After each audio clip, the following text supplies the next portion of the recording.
Director's Reflections for March 24th of 2024. Symbiotic journalism. Today's journalism is symbiotic. And to exercise it, journalists have to have the skills that adorn acrobats who walk on a tightrope, metaphorically speaking. It needs to rely on other support, especially technological ones, to be able to fulfill its mission of reporting truthfully and in fair contextualization. In the past, when the text was the fundamental basis of narratives, journalism could be practiced in accordance with rules that helped shape the true reality of the published fact. One of its virtues was its ability to certify the veracity of these events, providing society with verified and contextualized information without BS or interpretation. But since the paper formats began to lose subscribers and readers and technological applications facilitated the dissemination of news or audiovisual content, consumption patterns took a surprising and challenging turn. Printed newspapers had to add these technologies to their traditional toolboxes and enter, in fact, a new ecosystem that has necessarily modified their information parameters.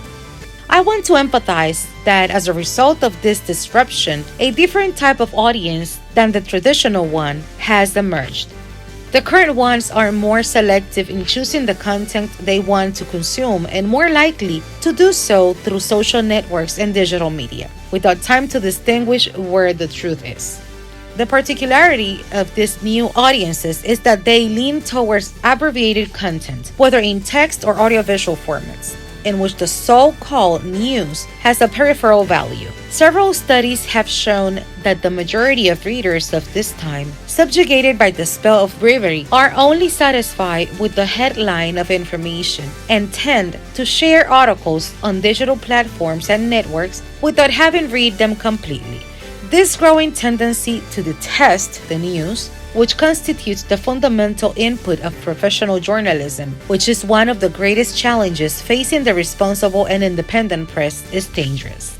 Its greatest guarantee of survival is to assert and transplant the other symbiote, that of the technological ecosystem, its elements of value which do not completely predominate in digital networks and platforms. Continuing to be an antidote against misinformation or pressure from media tribes to monopolize the dissemination of news, usually false or manipulated in many of the channels, is an undeniable obligation. Naturally, you cannot demonize audiences, but rather take advantage of them and show them the correct side of the story and avoid falling into BS, informational puns, and network tribalism. For Listín Diario, voice over and translations by Indira Rodriguez.